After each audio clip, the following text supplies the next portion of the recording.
Japan's brand new prime minister just made China seriously angry. During a parliamentary hearing on November 7th, Sanae Takaichi said in relation to a potential Chinese blockade of Taiwan that if warships are used and other armed actions are involved, I believe this could constitute a survival-threatening crisis. China reacted fiercely, including official protests, threats, and a travel advisory to avoid all trips to Japan. Even the stock markets are now reacting negatively.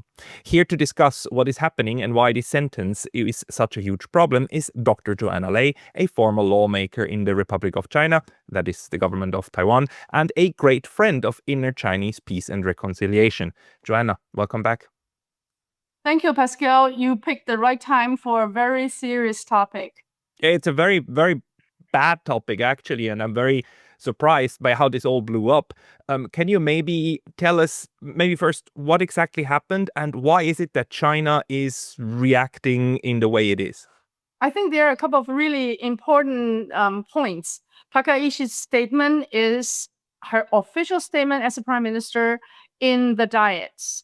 And it is also the first time Japan moved away from some kind of strategic ambiguity and made a very clear statement that what happens in Taiwan on the Taiwan Strait, even in a blockade situation, would constitute a survival threat for Japan, which would give Japan a right to intervene militarily.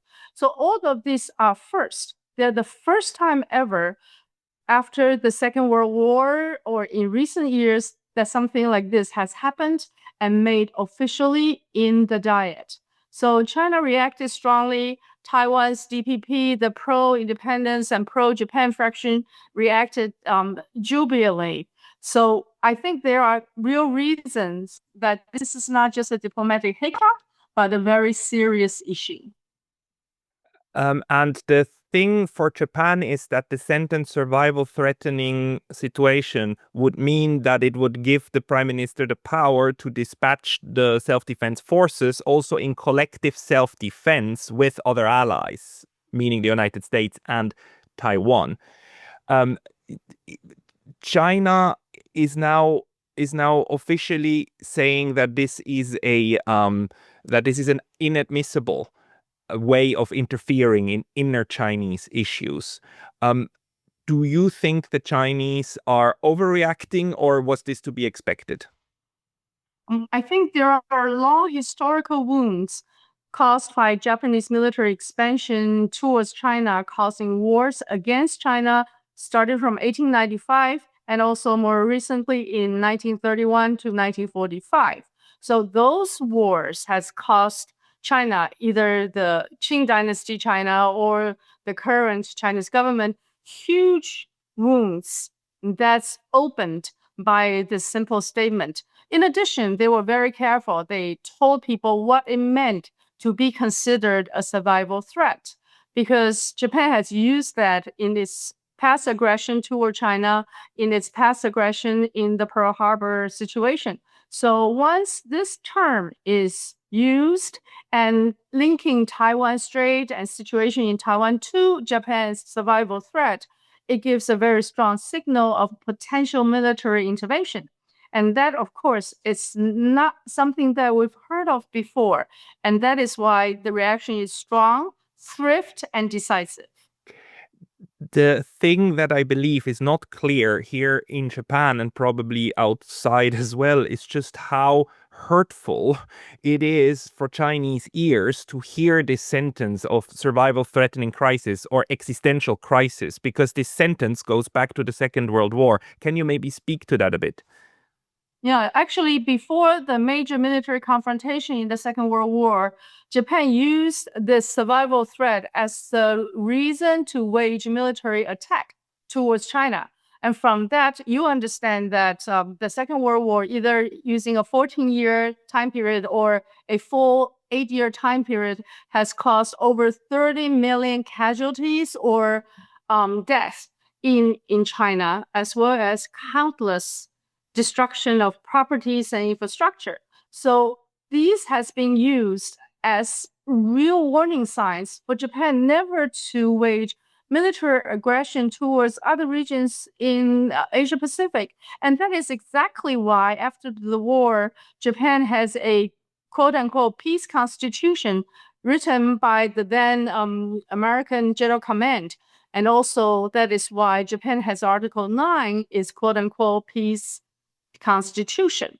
So, with Takaichi stating this in the Diet and signaling that she is contemplating changes of other related clauses and other laws with regard to the military, it's just signaling that the militarism that haunted Asia, that was in Japan's past, seemed to be reviving. And that revival caused huge shockwaves in China.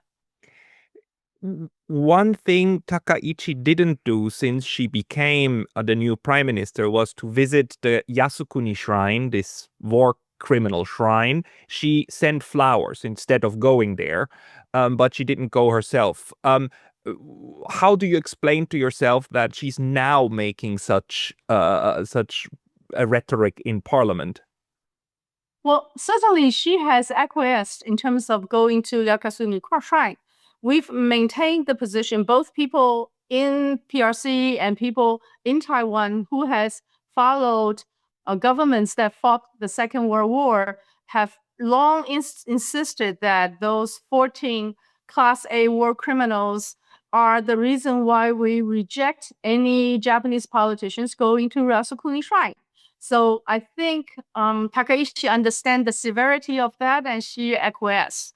However, she has a long-term plan, both in her campaign and in her actions as a prime minister, to quote-unquote nobilize Japan.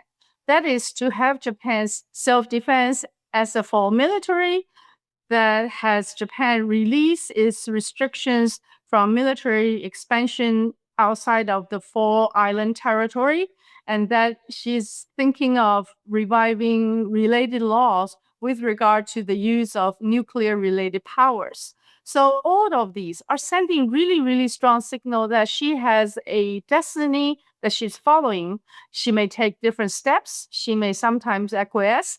But this new statement, especially made in the Diet, sent very, very strong signal and is a warning sign to countries in Asia Pacific that was once occupied or militarily controlled by Japan. One of the frustrating things about this comment was that it was made in reply to a parliamentarian from the left wing who actually pressed her on the issue and wanted her to answer in the negative. But she didn't. She answered in the positive, and she made that statement. Is this also being taken into consideration at the moment that this also was in reply to a question in China, or is the Chinese, especially social media sphere, interpreting it as an intentional provocation that came out of a deliberate plan to provoke? Well, I think we need to look at the time sequence or the sequence of events. You may interpret the original statement as a reaction. It could be a setup, or it could be some kind of collaboration between the two. But being as it may, after that, there were numerous accounts and numerous situations that China has asked her to perhaps retract the statement, or she can restate the statement, but she has refused to do that. And with the diplomatic pressure first exerted in both Japan and in Beijing, as well as the follow-on travel advisories and the new military drills, live ammunition drills in the nearby territories, in the nearby ocean territory, maritime territories, all have indicated how serious and how severe the situation might be. But there is no retraction from her or from her party, and there seemingly has no changing of the position. So perhaps the original statement may be a setup, but the follow-on reactions, one after another, especially one after another waves, seem to be indicating that she is holding steadfast on this position. Yes, that's certainly true because there was as you said, no attempt even at walking something of this back, even after it got clear how severe it is being interpreted on the other side. One more thing is that a Chinese friend of mine told me, from a Chinese view, this is Japan inserting itself uselessly into a problem which is none of its problems. Do you also interpret it this way? Well, certainly that's indicating what may happen across the Taiwan Strait. That you may have to take into account of what Taiwan, especially Lai Ching-te government, is doing. Within Taiwan, certainly the reaction is divided. One part is extremely welcoming and celebratory. The other part is worrying and feeling that this may cause huge problems in terms of our relationship across Taiwan Strait. Lai Ching-te has long taken the position that the heyday of Taiwan was those under Japanese rule, and his independence proposals would in some way count on US and Japan military support should there be a Taiwan independence proclamation or movements toward that, and should there be a military aggression from PRC. So when Takaichi walked directly into this line, Lai Ching-te and his government and some of the people that supported them also taking the sort of royalist Japanese former colonist position, welcome this with jubilee. So it is not surprising that China would take this as a indirect support or maybe explicit support of a Taiwan independence movement or advocacy, because it is reacted and received in Taiwan just as that. The situation is further complicated, in my view, by the the relative silence of the United States that is not trying to say like, please calm it down. It's the United States seems to be just, let it go, because obviously a worsening of relations between Tokyo and Beijing is in direct a favor of Washington. How do you think the Chinese are factoring this one in to the response that they're giving now? Well, if you go back to the origin of the peace constitution, quote unquote, and the Article 9, it is exactly or precisely to contain Japan from making such a move or statement or action in the sense that may urge the other side in Asia Pacific to move in a military escalation. So now, if this has been reacted with such a strong opposition, it is probably natural for PRC to expect US to make certain statement, but it didn't. And I think in recent years, starting from Biden era, the United States is gradually easing the restriction of Japanese military expansion. It is now accepting Japan not only as a military base for its most significant strategic assets like F-35, but also allowing Japan perhaps to come into the supply chain or the military supply chain of the overall US build-out. So perhaps it is interpreted as Japan is not acting in a vacuum, it's acting with a perhaps implicit understanding or even acknowledgement or even encouragement by the US in order to present a stronger military force to rebalance military powers in the East Pacific. Because we all know after the September 3rd, people now understand how strong PRC's military build-out has been, especially in the last 4 or 5 years. So perhaps dragging or pulling Japan into some kind of a rebalance, just like pulling South Korea into some kind of nuclear submarine build-out, would be to the best interest of the United States. It would strengthen its local allies without incurring greater military expenses. So all of this is factored in, and US silence is probably interpreted as perhaps a understanding or silent encouragement, silent nudging of Japan moving in that direction. What are the what did you see on social media and on Chinese-speaking media in Taiwan and the mainland about, how this is being portrayed now within the Sinosphere, within the Chinese-speaking media? I mean, I hear from my Chinese friends that this is huge. This is not just another kind of spat among the governments, but this really drills down to some core fears of the Chinese.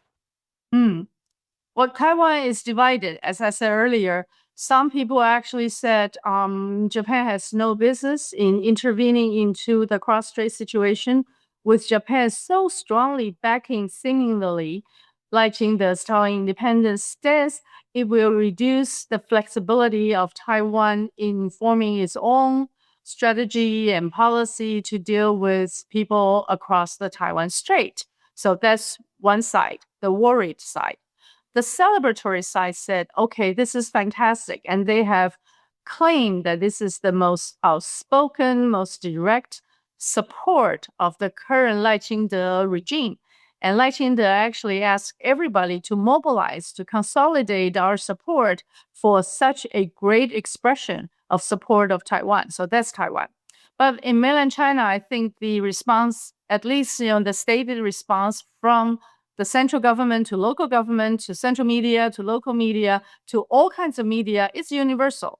That is, we have not forgotten the blood shed during the Second World War, that Sino-Japanese War. Like I said earlier, over 30 million people wounded or direct casualties. Death or casualties were not to be forgotten.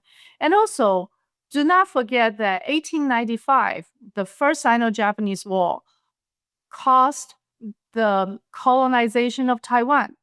And those 50 years, from 1895 to 1945, after the World War II, Taiwan was returned, repatriated to China. But those 50 years is actually the root cause of Taiwan's current separatist movement from PRC.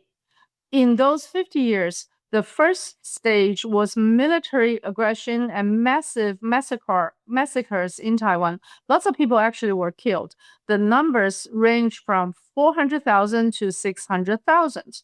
The second stage is to dominate or use an administrative power to inculcate, to acculturate Taiwan, to acculturate Taiwan population to be more like Japanese.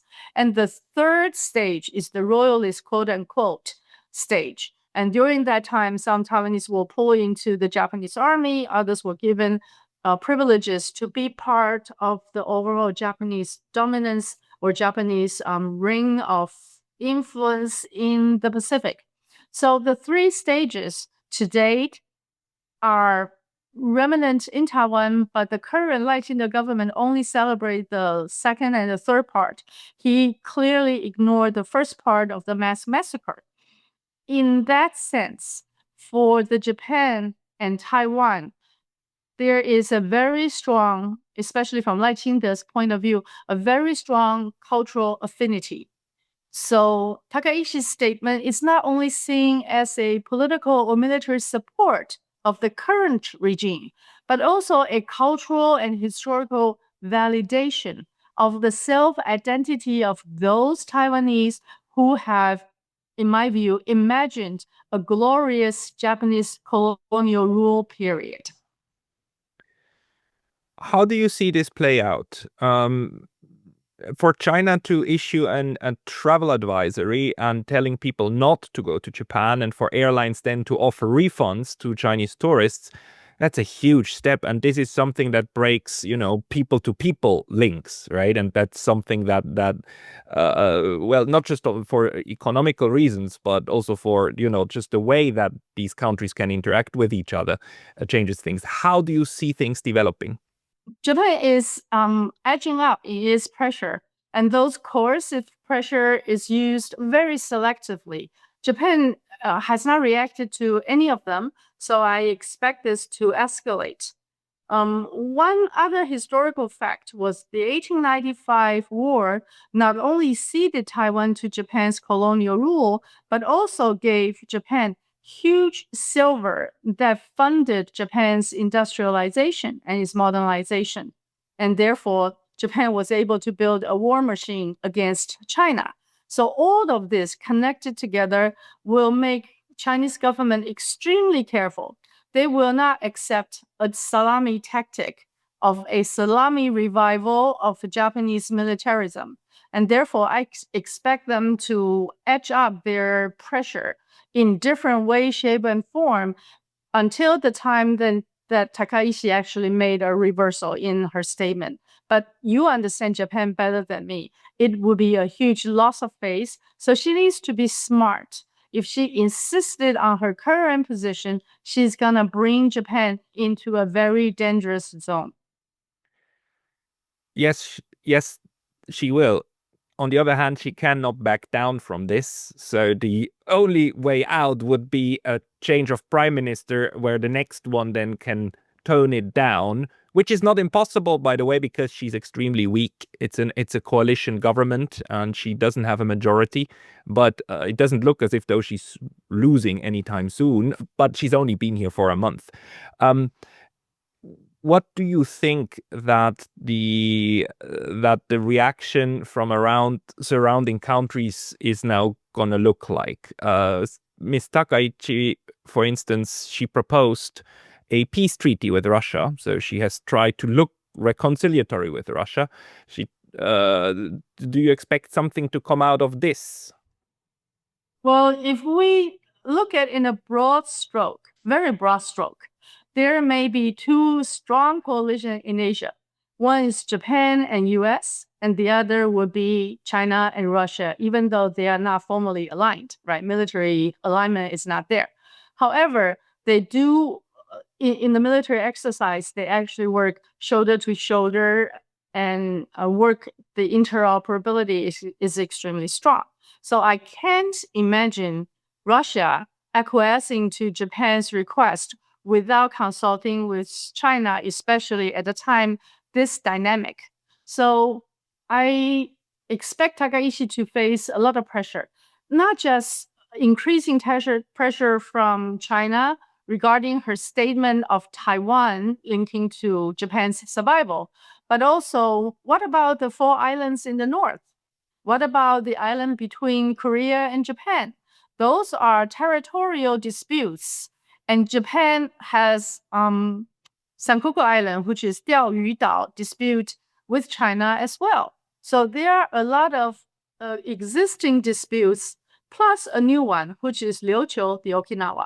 So a new prime minister without having solid support domestically with a very, very strong population, which I think she had at one point, but it's now dwindling. And also her supporter seems to be a very young population, which has little historical memories or understanding of what happened to the wartime Japan. But if without an extremely solid support to confront multifaceted international crisis would be a disaster for any prime minister. So just imagine if the Northern Islands, the 4 islands in the north, has a problem. Sakhalin Islands have a problem. With Korea, the island has a problem. Senkaku Island, 钓鱼岛, has a problem. Liuqiu has a problem. How would this prime minister deal with all these challenges in all different facets? So I think her best strategy is still trying to find a stepping stone to move down and ratchet down the current language and try to somehow make this statement a reversal. You have also traveled to Japan and you know this region. Do you also share my impression that Japan has not enough historical appreciation for just how the Second World War is remembered outside? Because I must add one thing, Japan's pacifism is quite strong, or used to be quite strong. But what this means is that a lot of people now attribute, death with war.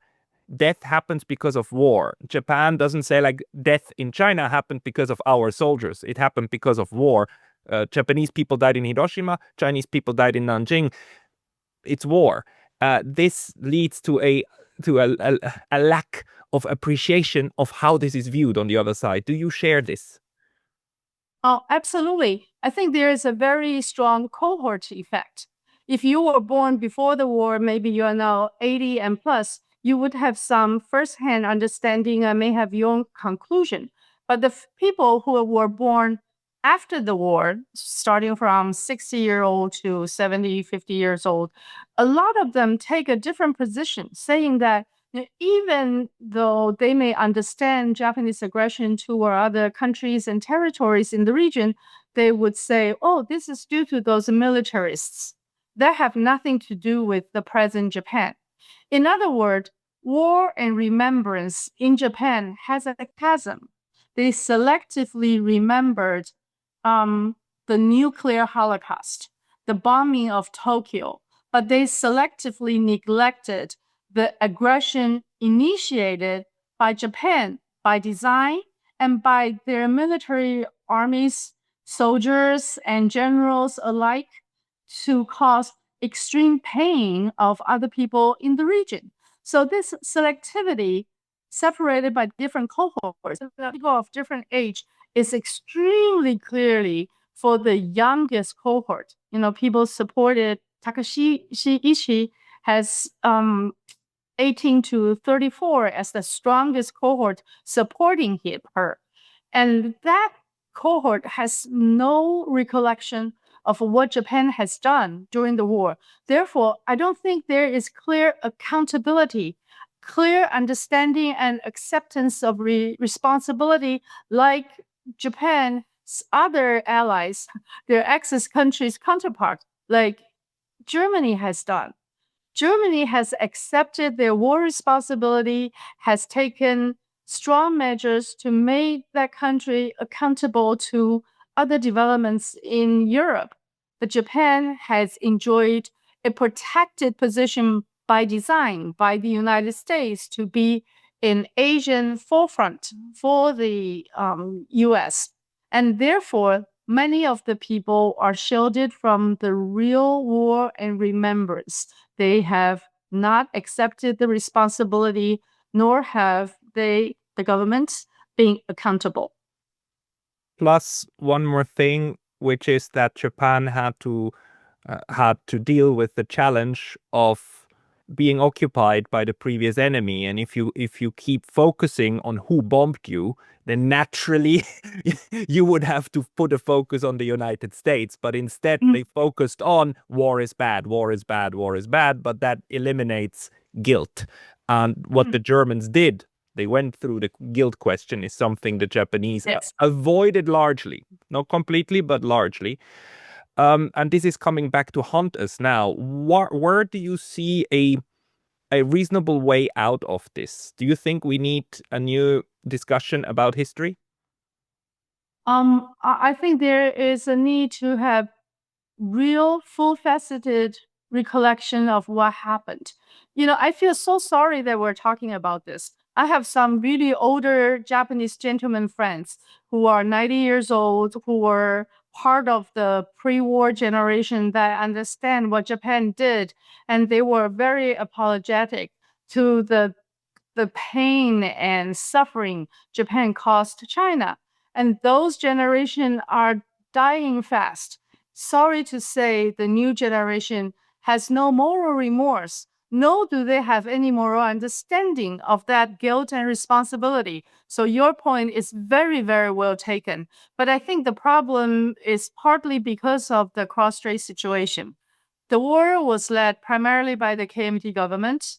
Post-war power resides with the PRC government. So the two governments did not coincide in this in portraying a full picture of China's suffering and counterattack during 1931 to 1945.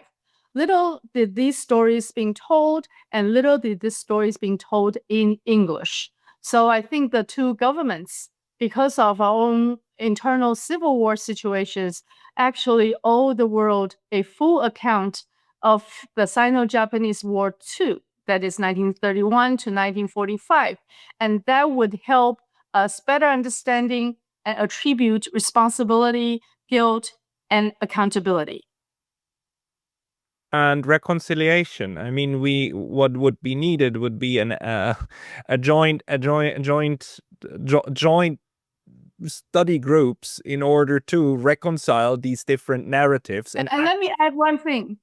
I think we also need to draw in those Japanese scholars and, intellectuals who take the position that Japan is accountable and responsible for what happened during the war, for the pain and sufferings it caused.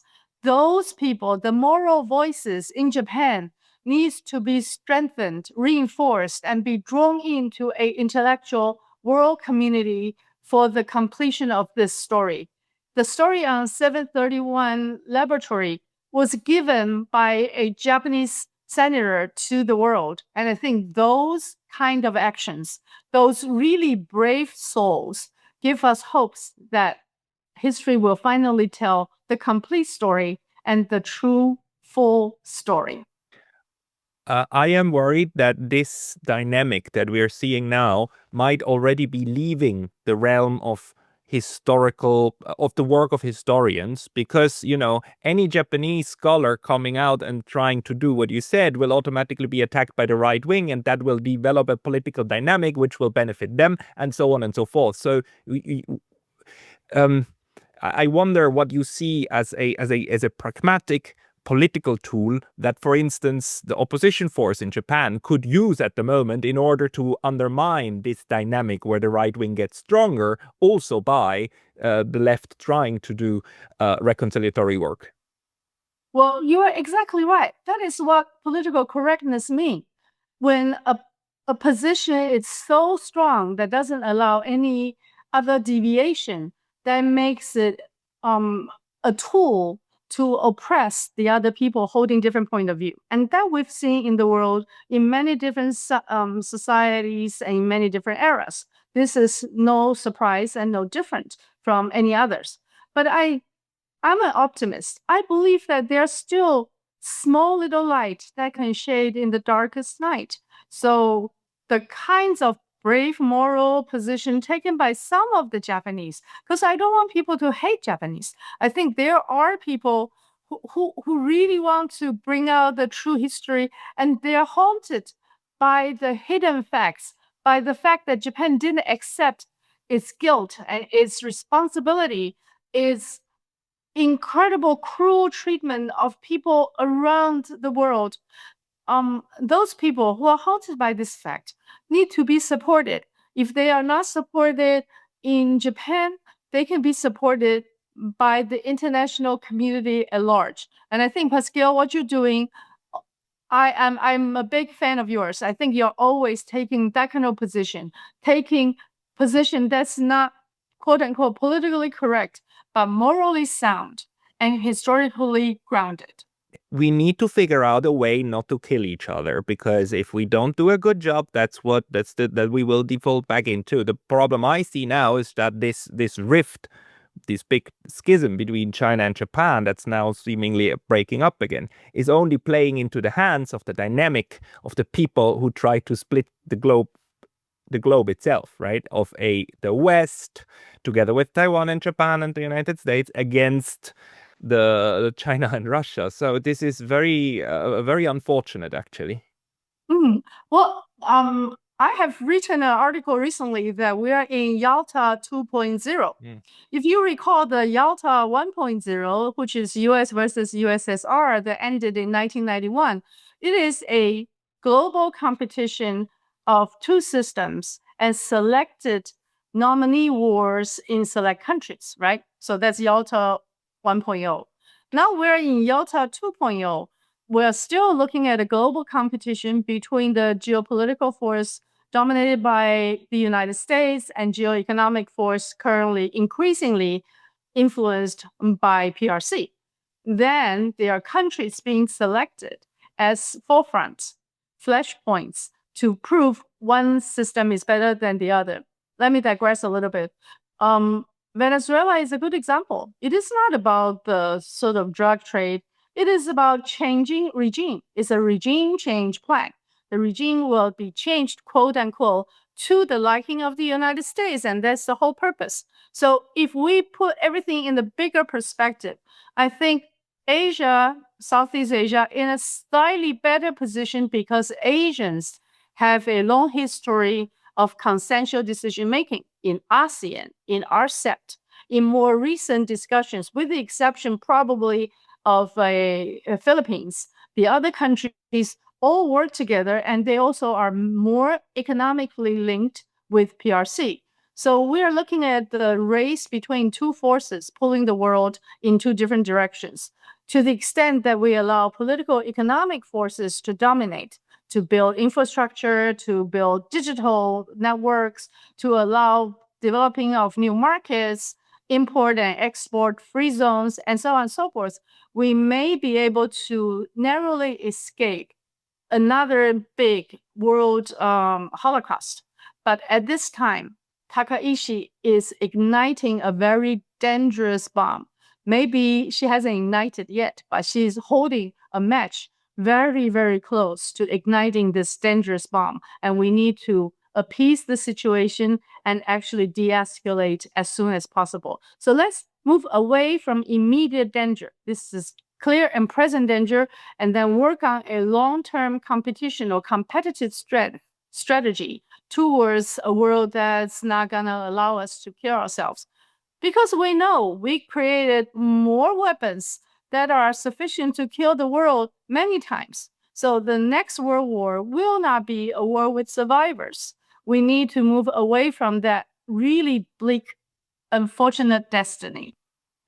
I am not sure that she's aware just of how hot that match in her hand is burning. But I will try to find out, and we will discuss again. Joanna, people want to follow you. They should go to your X account, or where should they follow you? I typically go to ICT's Sunday night program. That's probably where they can find me. Thank you so much. And thank you, Pascal, for always picking the right topic, which are worth discussing internationally. Thank you for that, Joanna Lei. Have a very good evening. Bye-bye.